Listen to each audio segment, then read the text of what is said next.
to the Spotlight on Marketing, brought to you by Lloyd, headhunters in B2B marketing space. I'm your host, Karen Lloyd, and today I'm joined by Faith Wheller, the VP of Global Marketing for TeamViewer.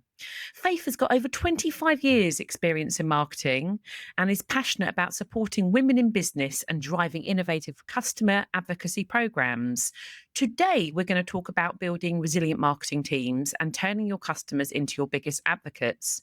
So if you're struggling with the ability to create authentic customer stories or wondering how to make your entire organization focused on your customer, or perhaps balancing AI experimentation with real results, this one's for you. Welcome, Faith. Hi, Karen. Really excited to be here today. Excellent. Thank you so much. And one thing I know is you're really passionate about supporting women in business. And I know it's an obvious question, why wouldn't a woman be passionate about it? But I just really wonder where this passion stems from for you. Yeah, absolutely. I mean, I've always been a massive advocate for women since I started in marketing, actually, sort of over 20 years ago.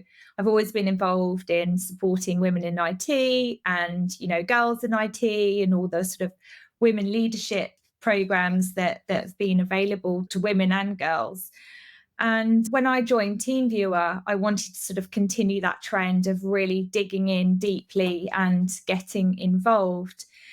And, one of the reasons is that I really feel passionately that women and their visibility has improved, but not improved as fast as technology has developed.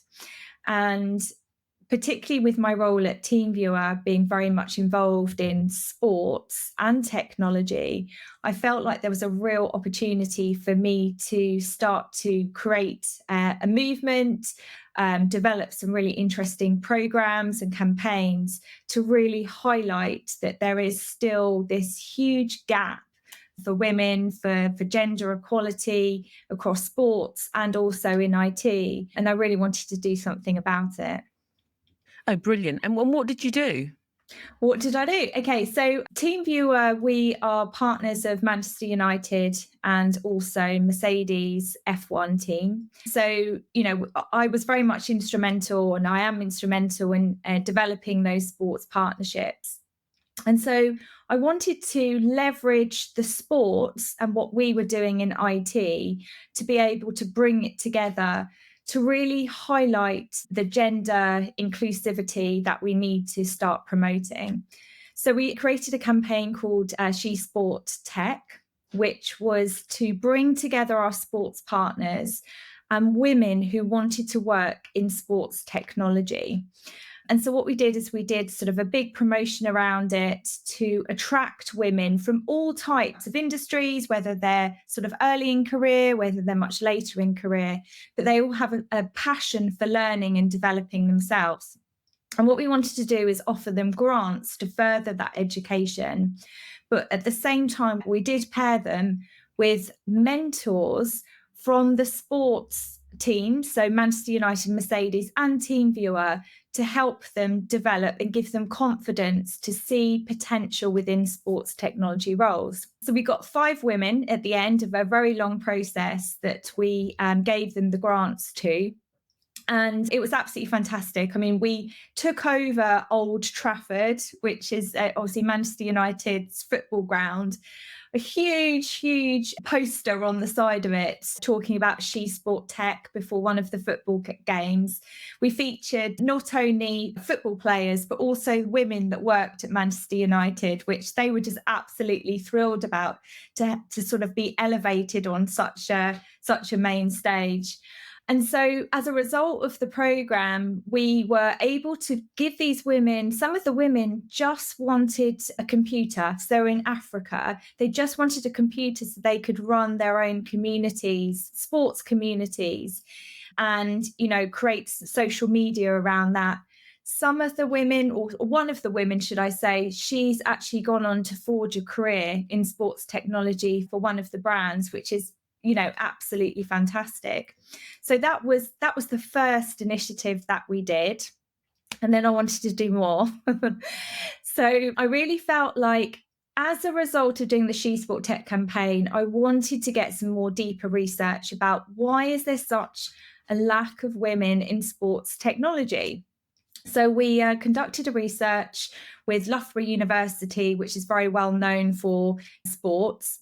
So we surveyed, I think it was over 600 women, and we got some really, really exciting results back. Exciting, intriguing, potentially disappointing results coming back about that lack of how women are feeling and why are women being held back from going into IT roles, technology roles within the sports industry. So that was really, really exciting. And then we went on and did more, which I'm very happy to share with you as well. I think one of the things, the question I have, I suppose, is it's brilliant, fantastic that you're an advocate of this and you drove this forward. But there might be someone listening going, I love that they've done this, but I won't get this through my business because we're all focused on profit and, return on investment. So was there any benefit for the business in terms of doing this? Yeah, I mean, absolutely. I mean, I think every business is very much focused on ROI and revenue and billings. But, for us, if we go back to why did we do this, that the overall partnership was, of course, it was business benefits, but it was to get that brand reach and awareness into, more than just Europe. So, particularly the Manchester United partnership has helped us have a brand name across the world. We were front of the shirt of the team for a few years. So even if I get in a taxi in London and they say, who do you work for? And I say TeamViewer, they say, Manchester United. So we have a really big brand association. So that's kind of how it started. But we didn't really maximize the ability that Manchester United has a very successful women's team as well. And the value to the business, and it's very much about that, continuing to promote inclusivity, which is one of our business imperatives at TeamViewer.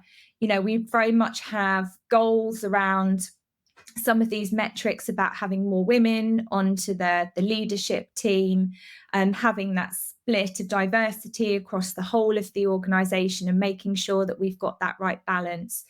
But really, we feel that as a technology company, we have a platform to encourage other technology companies to be doing the same.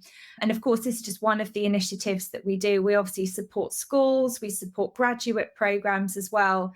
And we also run most of the usual sort of women in IT and mentoring programs as well. So the business benefit is, it's about us giving back, really, and continuing to get more women into IT, because you have to have a diverse workforce. That's where creativity, innovation comes from. And really, for an organization to grow and succeed, you need to have a voice of diverse opinions. Fantastic.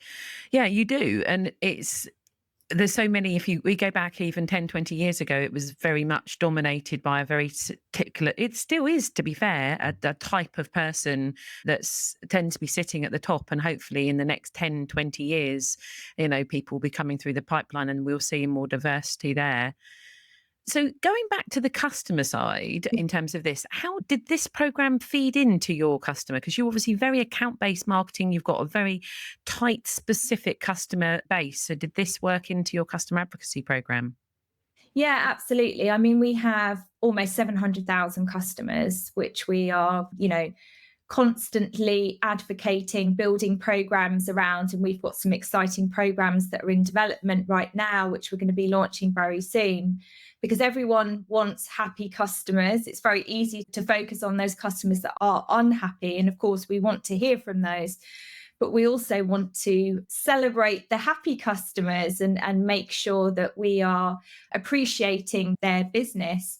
So across all of the partnership programs we do, we obviously open it up to our customers. We use it as incentives, we use it programs with our partners as well. But particularly, what we did on the women's side of things, we definitely promoted to get visibility across, there's a lot of IT sys admins that are women. So we wanted to also include them in some of the initiatives that we've been doing. And in actual fact, we have a car at the Zandvoort Formula One Academy race in August, and we actually created a campaign called Visibility Drives Change. And we've asked all of our customers, and we've promoted it on LinkedIn to try and get women featured onto the car. So these types of initiatives are definitely open to all of our customers as well. Fantastic. And have many of the customers then, so they've got their employees to be on the car, in the car? How does it work? So one of the things that we learned from the research that we did was that women, a few things actually. So women really need more role models. They need mentors. They need communities in order to help elevate their careers, in terms of elevating them in terms of promotion, and making them feel like they want to have a career within their organization, despite whether they've got caregiving responsibilities, parental responsibilities. And so the reasoning behind the Visibility Drives Change is to shine a light on those role models and mentors. And how it worked was that you could nominate people that had inspired you throughout your career, and you could then put that person on the car. So it's like a mosaic, and it will be, little pictures on the side of the car. So, you could watch your face being zoomed around the Zandvoort circuits in Amsterdam. When you said on the car, I was like thinking, like, are they sitting on the car? Is it No, like, no. are they in the car driving it? Are they like superimposed? So little mosaics around it. So, Yes. everyone's faces. Oh, that's really like a tile, like a little Yes, mini exactly. tile of individual women that have contributed it. And they're the ones driving that car around. Yes, absolutely. So we've only got the car for one race, and we could have just put TeamViewer, the digital workplace company, on the side of the car. And we thought, no, we're really passionate about being the first technology partner of the F1 Academy. So we're really getting behind this. And so we're actually taking over the car. We're saying Visibility Drives Change, which is the name of our campaign. And then we're featuring these women. And I can't remember how many we have, a few hundred women on the car, which they will obviously be able to tag them within social media, and they can see their face on the car. All of the tiles are of your customers. So it's not just anybody, it's all your customers. There'll be customers, there will be advocates of TeamViewer, they will be people that have been nominated by others because they've had an influential role within their career. Brilliant. And what other advocacy programs do you have? Do you have like a framework of how you work with advocacy and what the sort of goal of it is really? Yeah, absolutely. I mean, we have a number of different initiatives. You could start to think about advocacy as somebody that's willing to write a customer story for you or be a customer reference. We have obviously third-party sites like G2, Trust Radius, where we're collecting feedback, positive and negative, from our customers to try and understand sentiment, running things like customer surveys, NPS. One of the really exciting things that we want to do is create a customer advocacy platform.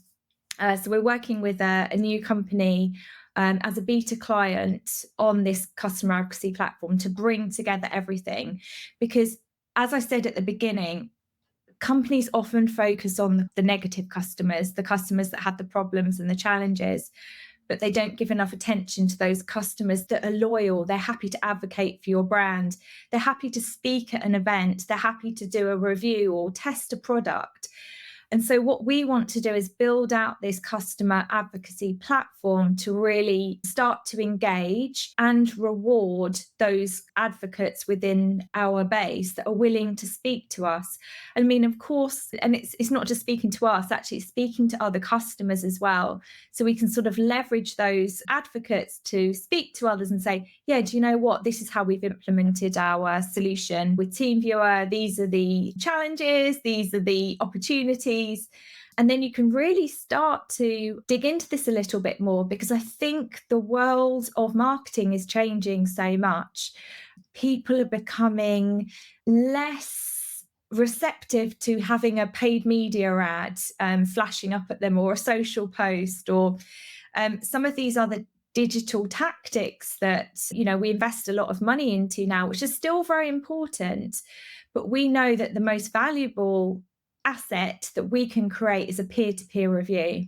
So somebody saying to somebody else, oh, by the way, we've used this and it's given me this amount of ROI back, or, this amount of optimization. We've managed to pull together our processes. That's so much more valuable than going, and you can take that to sales, say, oh, by the way, this person's really advocated for us, rather than going, this person's downloaded an ebook. There you go. There's a form fill. So this is how we're sort of evolving our marketing strategy to be much more customer first. You see, it's really hard to know, though, who your advocates are, potentially, isn't it? Because I have a software program that someone recommended to me, and the person who showed me the program, the company will never even know that they came on, they did a demo. I'd already bought into buying that piece of software before I spoke to anybody, and I was already sold because my colleague sold it to me, because they weren't Yeah. selling it to me. They were just explaining how useful it would be. But how do you flag that as a business? How would you be able to capture that information effectively? Well, like I said, there's a number of different sources. I mean, if you start to see people are writing nice reviews about you, then that's definitely tick, you're an advocate. For larger organizations like TeamViewer, we have a huge customer support team talking to customers all the time, not always phoning about problems. Sometimes they are phoning back because they want to learn more. Would you be willing to be one of our advocates? Yes, of course I will, tick. And so this platform would capture all of that good intent. And what we're doing is we're actually rewarding acts of advocacy as well. So if somebody is willing to say, yeah, I'll speak at your event, or I'll do a customer review, or I will go and talk to your CIO of this customer you want to attract, we will then reward those advocates with, we can reward them with anything from Manchester United tickets, Mercedes tickets, dinner with the CEO, if that's what they wanted to do. But we're also looking at more sustainable rewards as well, because that's really important for us. We don't just want to give away swag. Oh, thanks for the review. You can go and have a t-shirt or a cap, or, everyone's got hundreds of notebooks. We actually want to say, right, okay, you've given us some support. We'll go and plant a tree for you. Or would you like to make a donation to one of your registered charities through just helping us? So we're trying to take a different approach with it. Brilliant. And is there like a framework? Do you have like a tier system? So obviously there's a review, but then there's the speaking. So is there kind of, have you just sort of defined it in terms of a gold advocate or a silver, in that way? Yeah, I mean, we haven't yet. Like I say, we're working with a fantastic vendor called Trusted, who have literally just set up. And like I said, we're going to be their beta clients. So I'm really, really excited to work with those guys. And absolutely, I mean, you will, like I said, you have acts of advocacy, and the more acts that you do, depending if it's speaking at our flagship event or writing a review, there will be that tier. And obviously the more that you will do for us, depending on the perceived value of that, then that's how much you would be rated as an advocate. But in terms of how you bring this through the business, so who takes responsibility for getting the advocacy and like logging it? Is that everybody or one particular person or role? I believe everyone within the organization has to be responsible for customer advocacy. I mean, it's certainly not marketing. I mean, sales are speaking to customers every single day. They should know who are their happy customers. Customer support, like I say, they're speaking to customers every day. Even at the finance team, they're still speaking to customers. So the platform that we're creating is going to be integrated into salesforce.com. And it will be accessible by all, and it's quite easy. All the accounts are listed on there, all of the contacts. There will be an integration into there that if you have a happy customer that you think would be willing to advocate, click a button, and then that whole process will then be triggered to invite them into the customer advocacy program. But it can't just be driven by marketing. It would not be successful if it was just driven by, well, it might be successful, but you've got to have people that are close to the customers. So it's an all function responsibility, I would have said. No, fantastic. Because you actually have a dedicated customer marketing function, don't you? Yeah. But if a company didn't have that because of just various reasons, Is there any advice you'd give to that marketing team? Because they're trying to juggle so many things. What's the benefit of like really focusing on this? Well, first of all, I would say think about your personas. I mean, who is your ideal customer profile? Who are you targeting? Who are you trying to attract? One of the really cool things that we did is we worked with customer support to download, I'm simplifying it, but we got hundreds and hundreds and hundreds of different customer reviews, and we ran it through AI. And as a result, we managed to develop a set of personas that we knew that we wanted to target and attract. We knew their pain points and challenges. We knew what their job role was. We knew what they liked, particularly about our product. We knew what they particularly didn't like about the product. We knew about their operational challenges. And we built up a big picture on these. We had about 4 different personas. We then created a custom ChatGPT. And so then we could start asking ChatGPT, thinking about doing this campaign on this product, what do you think the key selling points would be for us to try and attract that customer? And, it just spiraled with all of the different content that ChatGPT was spewing us, should I say. And so that's a really quick win. And it's easy. One person can do that. If you've got the right contacts within customer support, you've got a little bit of knowledge around AI and prompting and building out custom ChatGPTs, that would be a really quick win. So starting with your customer first, the customer insights, the customer persona, and then building out campaigns from that about how are you going to, not only attract the customers, because attracting the customers is easy. Customer marketing really happens at that point of sale. So how are you going to keep and educate and nurture that customer further through cross-selling and upselling them? What we find is getting the customer to use the product. Does the customer know all of the features and the benefits that we have within the product? Are they using it effectively? Are they using it to capacity? So, very important that once you've got that customer, that you continue educating them. And that's, almost building out a nurture cycle with them. Yeah, that's brilliant. And would you say that at that point, have you got that so it's automated, or have you got a physical person that would be like a customer success person that's guiding that person through? Yeah, I mean, it's very much a combination with customer success and product marketing, and it's kind of and content. It's very collaborative process, I would say. We do have it automated, so we use marketing automation. We use Marketo, which sort of takes people off into that journey and constantly educates them with email marketing, but you can also have in-product messaging as well. So people always think nurture is just email, but it's also, there's many different touch points that you need to be thinking about for your customer. And it's difficult. Customer marketing is difficult because you have quite a lot of different personas. You always have a lot of products that are coming in and new, and you have the product team, the sales team wanting you to sell more to existing customers, but it's about the right message at the right time. And so, we really adopt a test, learn and optimize method. We look at the data continuously, what's working, how are people engaging, or how are people not engaging, what are the topics people are interested in, what are the just trying out things like calculators. So we know that people like to use ROI calculators. So how much is this going to save me? So we're constantly evolving it and not always getting it right. But I think that's the beauty of marketing. Completely. And it's always evolving, as you said, like using the example of AI and things that were there. But with the data, so is it the data you've already got within your system in Salesforce you're looking at, or do you have any other way of data scoring to say this customer's not engaged, this customer's very engaged, this customer's done a review? Yeah, I mean, we're implementing Salesforce at the moment. We're currently using Microsoft Dynamics.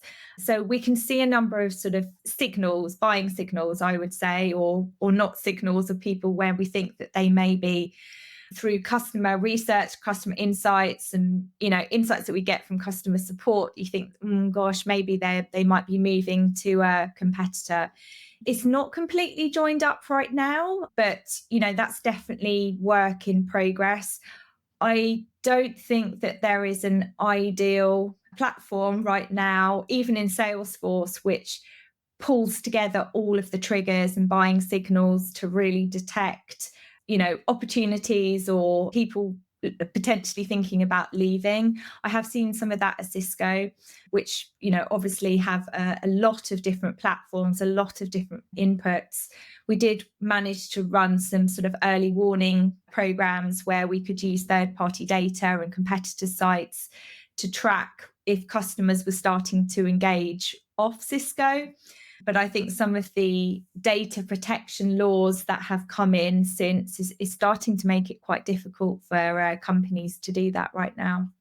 Yeah, definitely. But I suppose it's easier for you because they're your customer, so you can see once they're your customer what they're doing, what they're not doing. I suppose from your systems, I guess. Can you do that? Yes. Yeah, so Yes. you can see that, but it's the early part or the later part that's off system that's harder to track for confidentiality. Yeah, exactly. I mean, we can identify who are our most active users. So who are the ones that are engaging with our content, who are engaging with the product, the ones that come to events. And so you can start to build up a profile about them. So you could say they were our advocates. There are, our pro users, that cohort of customers. It's often difficult to see the rest because, like I say, we have nearly 700,000 customers of all different sizes. We have some customers that just use our free products that could be really, really small. They could just be like you and I fixing each other's computer. But right at the top end of our customer base, we have huge multi-billion size companies with very complex solutions. So it's a real span of customers and different needs. Oh, wow. So yeah, that's a lot to manage, isn't it? But Yeah.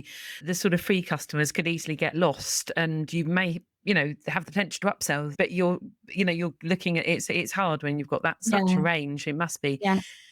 Okay. So let's have a recap then of all the things. So someone who doesn't maybe already have a customer marketing team, is there something they can do? What would you say an area of improvement for someone if they're like, we're trying to be better at what we're doing? What piece of advice would you give for somebody who's already got an existing customer marketing team? I think exactly like we've just been talking about is thinking about developing a customer advocacy program and start small. Look at the platforms and triggers that you've already got that you could start to detect who might be advocates. Like I say, it could be the customer review sites that you use. And if you're not using customer review sites, I definitely think that's a quick win. It's looking at those customers that already done customer stories for you. They're willing to put their name on paper for you and you to promote that. So sort of engaging with them, looking at the customers that are interacting online with you, as they might be part of a community that you already have or a third party community.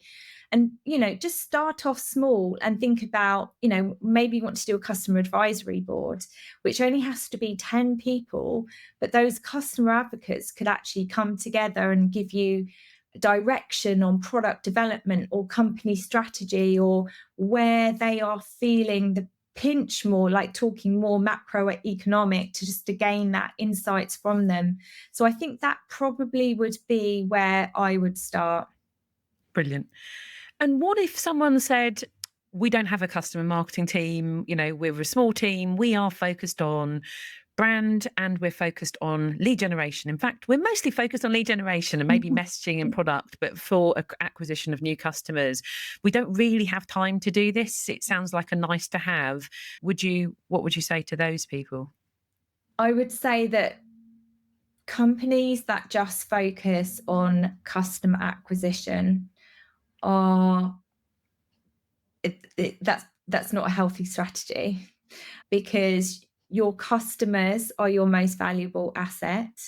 And if you don't look after your customers, then there's no point trying to get more and more new customers, because you have the potential to lose those existing loyal customers further down the drain. So you have to develop a strategy for existing customers as well as acquiring new customers.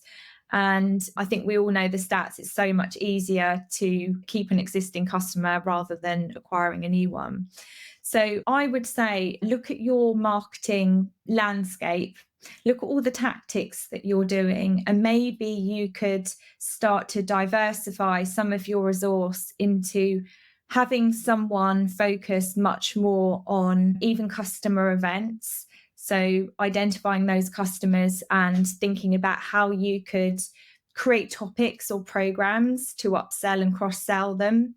You could just think about tweaking the message. So if you're creating a customer acquisition campaign and it's about a new product or it's about a new initiative, see how you could tweak that messaging to existing customers too. So, it's the one objective, but then you have one message for new and one message for existing. So it could be the same resource, but you're just diversifying the message a little bit. But yeah, I cannot strongly emphasize enough, there's just no point on continually driving new business unless you have if you really have a solid business proposition and you feel very, very confident about the customer base that you have. Exactly. And as you pointed out earlier, it's also, if you can go and get the customer, it's easy just to keep going, isn't it? But if you can go back and get a customer case study, which I know it's easy not to do that, isn't it? You're just moving on to the next thing, but go back and get a case study, go back and get a review, go back and get the sales team engaged, find out the good and the bad news. It's advocacy to someone else to buy, isn't it? Oh, well, my goodness, they're their customer, and there's a reason to buy rather than it just being like the benefits of the product, which you think, oh, is this really true? Yeah, absolutely. And it goes back to what I said, it's about that peer review. If you could start to build up a customer base, or say you want to do a customer campaign in the manufacturing industry, if you could start to tell stories about other customers that you've sold into in the manufacturing industry, you can use them as leverage to try and win new business within the manufacturing. And then that's when your advocacy program comes into play, because you can then sort of lean on to that contact and get them to speak at an event. You might want to do sort of an account-based marketing program and do a podcast, do a webinar. So I think, and that's a good example how existing customer marketing can work as well as new business marketing, and sort of bringing it together and both working hand in hand to benefit the greater cause. I'm smiling because I feel like you've been looking at my Asana, because I'm doing just this actually in manufacturing and building out a case study of what we've done for we've worked with a couple of manufacturing companies and done a really good job, and we've been seeing some growth in manufacturing. So we're building out our customer stories. So it's really funny that you mentioned manufacturing. It's pure coincidence. Great stuff. Well, look, it's gone so quickly, but it's been such a lovely pleasure to talk to you. But is there anything I haven't asked you that you would like to share or I've missed? Well, I would like to ask you a question, actually. So, as we've been talking about at the beginning, all of the initiatives that we've been doing around getting more women into IT and the research and being the first tech partner of the F1 Academy, I would like to ask you, who has been your role model throughout your career?